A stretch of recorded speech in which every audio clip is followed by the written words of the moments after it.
Olha, por 56 votos a favor e 31 contra, a Assembleia Legislativa aqui de São Paulo aprovou o texto base da reforma da Previdência do Estado. Por se tratar de uma PEC, a proposta deve passar agora por uma segunda votação com pelo menos 57 votos favoráveis novamente. E a expectativa é de que esse segundo turno ocorra hoje, quarta-feira, aqui na Assembleia de São Paulo. E para falar mais sobre como é que foi a sessão de ontem, aliás, que acabou de madrugada, nos nossos estúdios, está aqui o líder do Partido Novo na Alesp, o relator da proposta da reforma da Previdência Paulista, deputado estadual Reni Ozzi Coquia. Tudo bem, deputado? Bom dia, obrigado por estar aqui nos estúdios da Jovem Pan. Bom dia, Thiago, Kalina, é um prazer estar aqui com vocês. Bom, deputado, nós vimos que há, obviamente, sempre uma reação contrária à proposta da reforma da Previdência em relação a servidores, enfim. De que forma é possível implantar essa proposta aqui em São Paulo? E a segunda votação pode ser ainda hoje ou talvez amanhã?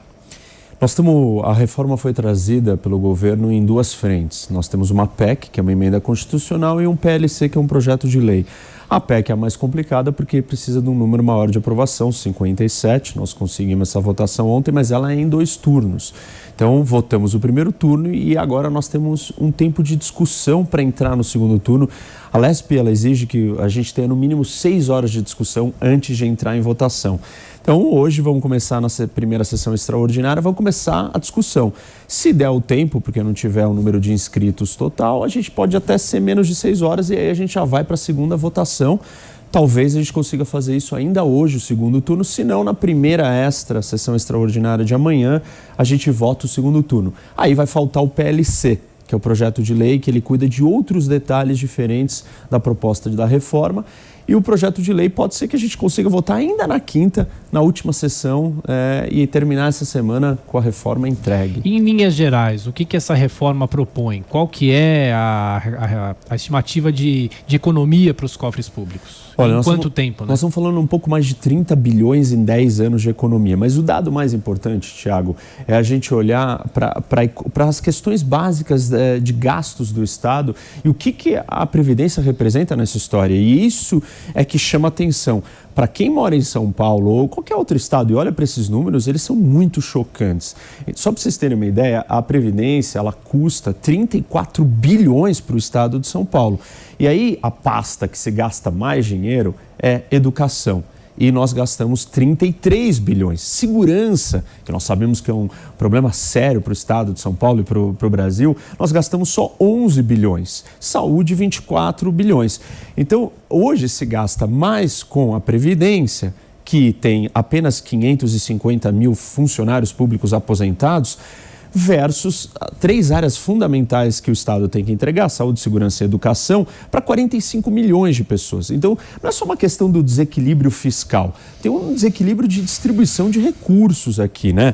Porque não temos os serviços básicos bons e estamos gastando muito naquilo. Se a gente olhar para o número de investimento, que é mais chocante ainda, o rombo da Previdência são 22 bilhões. E que se investe com essas 3 áreas juntas, saúde, segurança e educação, são apenas 2 bilhões. Ou seja, 10 vezes mais a gente está gastando, de novo, com 550 mil pessoas versus 45 milhões. Então, a reforma vai tratar das questões da idade, que são necessárias, e óbvio, né? Hoje o brasileiro vive mais, ele precisa trabalhar mais, não pode passar tanto tempo aposentado e o Estado ainda bancando isso. E, enfim, ele segue muito o padrão da reforma federal e traz alguns outros detalhes específicos, como o da Polícia Civil, que é particular dos estados, isso não estava na reforma federal. Houve bastante negociação e discussão, né, com a questão da Polícia Civil, chegamos num consenso, mas ela é imprescindível, a reforma, e é um grande avanço para o Estado. Deputado, e esse texto ainda pode sofrer alguma alteração, alguma modificação? Então, Kalina, a PEC, não. A PEC, nós recebemos 41 emendas e eu analisei todas as emendas e eu acatei 2 delas e uma terceira foi acatada no roteiro de votação. Então nós tivemos o texto final da PEC, se ele for, né, agora aprovado no segundo turno, vai ser esse. Agora, no PLC ainda existem alguns pontos a serem discutidos, como a questão da alíquota de contribuição dos funcionários. Foi proposta 14%, subir de 11% para 14%. Inclusive isso está sendo bastante criticado, né? E aí tem uma discussão em fazer isso de uma forma progressiva, uma alíquota progressiva. Acho que isso faz sentido desde que nós economizemos o mesmo valor. Então temos que achar uma alíquota aí que chegue nos valores totais do que a alíquota para todo mundo de 14 dava. Então, nós estamos discutindo alguns modelos que vão de 11% a 17% ou 11% a 19%. E aí vai depender da faixa de salário do funcionário público. Bom, o deputado Reni Ozzi Cuqueira, aqui nos estúdios do Jornal da Manhã, os nossos comentaristas participam também. Começo com José Maria Trindade, que é o nosso homem de Brasília, acompanhou toda a tramitação da reforma da Previdência Federal e faz uma pergunta para o deputado. Zé Maria. Pois é, deputado, a União gasta mais de 600 bilhões de reais com a Previdência.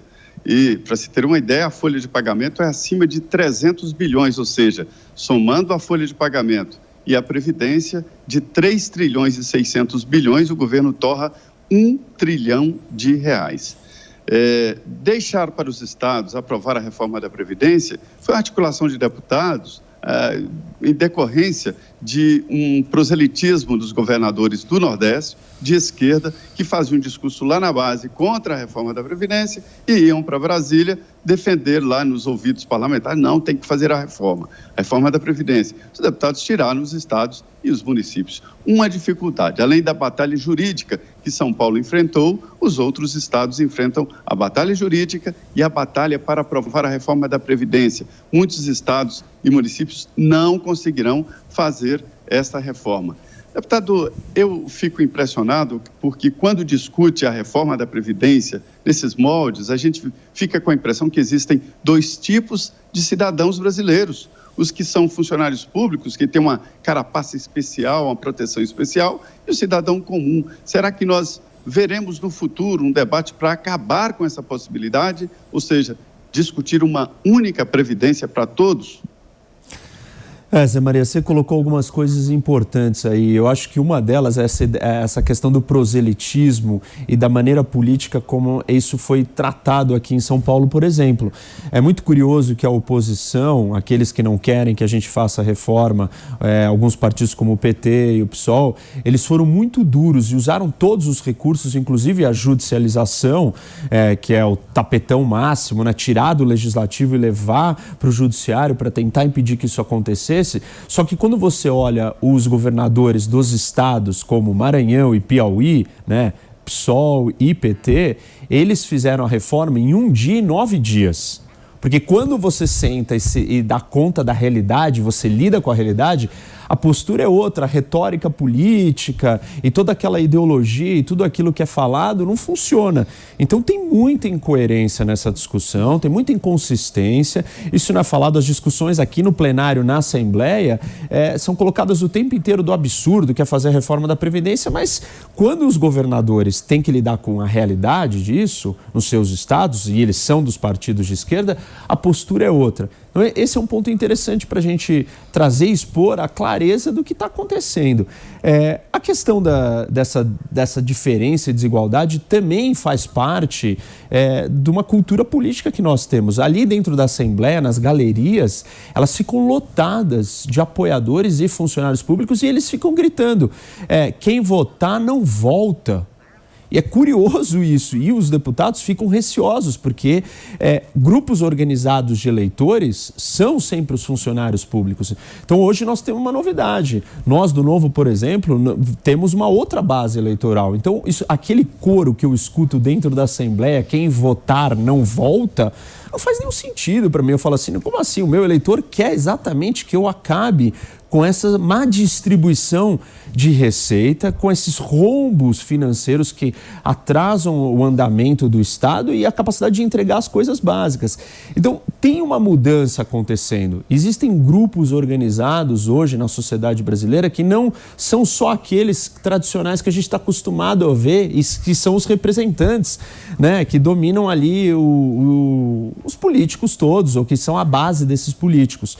Nós mesmos do Novo não estamos preocupados com esse discurso. A gente está tentando defender uma outra categoria de pessoas que nos colocou ali para fazer esse tipo de reforma e trazer mais equilíbrio, não só nas contas, mas na distribuição dos recursos dentro do nosso Estado. Rodrigo Constantino. Deputado, bom dia, minha pergunta é exatamente nessa linha, né? Bom, sobre a hipocrisia da esquerda e da extrema esquerda, que sempre defendeu privilegiados e ricos e fala em nome dos pobres, basta citar o próprio Ciro Gomes, o partido dele, o PDT, quase expulsou a Tabata Amaral, que votou a favor da reforma federal, e lá no Ceará eles aprovaram rapidamente a reforma em moldes muito semelhantes. Mas da extrema esquerda a gente espera sempre isso. A minha pergunta é exatamente em relação a esse centrão mais fisiológico. Há uma percepção de que muitos votaram a favor da reforma previdenciária em âmbito federal por um senso de sobrevivência. Tem que preservar as galinhas dos ovos de ouro, o Estado está quase quebrado, falido, precisa realmente estancar a sangria fiscal. A pergunta que eu lhe faço é, você chegando aí como neófito na política, um partido novo de fato, com essa mentalidade e outra base eleitoral, como é que você percebe isso? Há uma mudança de mentalidade de que, de fato, é preciso reequilibrar essas forças e cortar privilégios? Por exemplo, a questão das privatizações também. Há um centrão aí que tem um senso de sobrevivência, aceita privatizar, mas há uma mudança de mentalidade. Depois do Petrolão, do Mensalão, muitas pessoas entendendo que o Estado não tem que ser empresário. Então eu queria que você avaliasse com essa sua experiência agora parlamentar, o quanto disso você acha que é um senso de sobrevivência e o quanto você acha realmente que é uma mudança de mentalidade para a gente poder alimentar alguma esperança aqui fora. Bom dia, Rodrigo. Acho que você colocou bem, e aí eu vou mais a fundo, né? Porque a gente costuma olhar muito para isso, para os políticos e o posicionamento deles, mas o político, ele está operando sobre uma lógica de sobrevivência eleitoral. Então, essa mudança dele sair do fisiológico, ou sair da proteção dos seus interesses, ela só vai acontecer se a base eleitoral dele mudar de mentalidade. E esse é o grande desafio do Brasil. Porque, assim, o eleitor desse centrão, ou desse grupo que só responde aos seus interesses, ele não está acompanhando, ele não está entendendo, ele não está muito preocupado, ele sequer lembra em quem ele votou. E aí o que nós temos? Ele não precisa dar satisfação para esse eleitor. Ele não sabe o que está acontecendo. Aí ele está operando, né? Ele está trabalhando ali para proteger alguns interesses dele ou do grupo dele. E não necessariamente para defender o melhor interesse público do Brasil, que no caso seria, sim, uma diminuição do Estado, porque a gente precisa que o Estado funcione. Ninguém consegue fazer tudo. Você não consegue ser jornalista, atleta, ator. Você escolhe uma profissão e você segue nela. E o Estado, é óbvio que ele não vai ser diferente. Ele não vai ser... ele não vai entregar segurança, saúde, educação, administração de aeroportos, fábricas de preservativos, sei lá, todas as loucuras que a gente tem aqui no Brasil. Então, o problema maior não é só a classe política, mas é a sociedade, e ela ter essa consciência de quanto que isso impacta ela. Eu vejo assim, até mesmo com os meus eleitores, né, ou com esses eleitores mais conscientes, esses números que eu estou falando da Previdência aqui do Estado de São Paulo, pouquíssimas pessoas sabem. Pouquíssimas pessoas sabem que você gasta mais dinheiro com a Previdência no Estado de São Paulo do que você gasta com segurança. E uma das maiores reclamações em pesquisa de opinião pública aqui em São Paulo é sobre segurança. Aí você vai ver, você gasta 11 bilhões com segurança no Estado de São Paulo e 34 com Previdência. Opa! A hora que as pessoas sabem desses números, elas mudam de comportamento, falam, não, eu preciso estar ali, eu preciso ajudar, eu preciso dar apoio.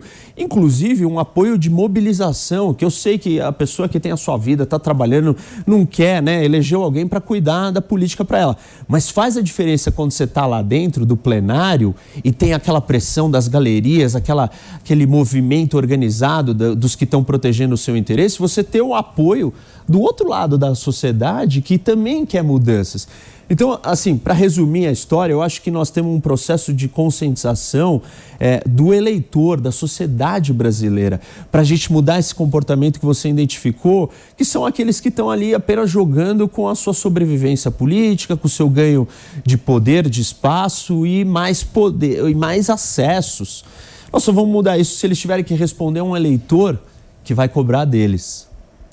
Ô, deputado, só para a gente fechar, o senhor tem um ano e meio, quase um ano e meio já de Assembleia. Na verdade, nem um ano. Nem um ano, né? Eu entrei, a gente tem uma posse aqui em São Paulo em março, né? É verdade, né? Vai dar um ano agora. Vai dar um ano agora.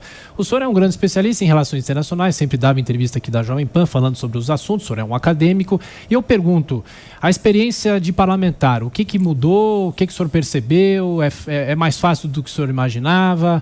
É mais difícil? Não, é muito difícil, Thiago, não é brincadeira.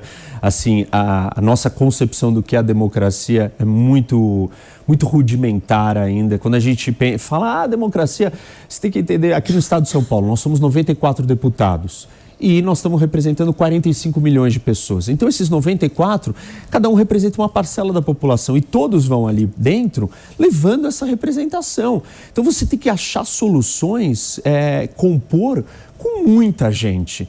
Isso é muito difícil porque os interesses são muito diversos. A nossa identidade como país, como nação, é muito solta ainda.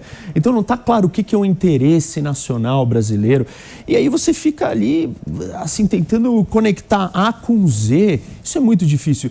E hoje ainda, né, infelizmente, a classe política ela é muito mal vista. Então se entende pouco, se ataca muito, e você virar um político, você vira alguém para ser odiado, né? Eu brinco que é celebridade do ódio. Você vira para ser atacado o tempo inteiro sem as pessoas estarem entendendo o que está acontecendo. Isso é muito ruim, porque afasta pessoas boas e desgasta aqueles que estão fazendo um trabalho sério. Eu estou lá há 11 meses, eu aprovei uma lei com 7 meses, a lei foi sancionada, fui o relator da reforma da Previdência, estou incansavelmente, abri mão de vários privilégios, fiz uma viagem agora internacional para conhecer prisões em outros países, para tentar trazer modelos para mudar o nosso sistema carcerário, fui o líder da minha bancada nesse primeiro ano, enfim... Estou trabalhando sem parar. E às vezes é duro quando você é tratado como se fosse um outro que está ali só querendo ganhar alguma coisa. Eu estou aqui porque eu acredito no meu país, eu quero ajudar. Eu acho que nós só vamos mudar o Brasil se todo mundo que puder contribuir se envolver com essa história.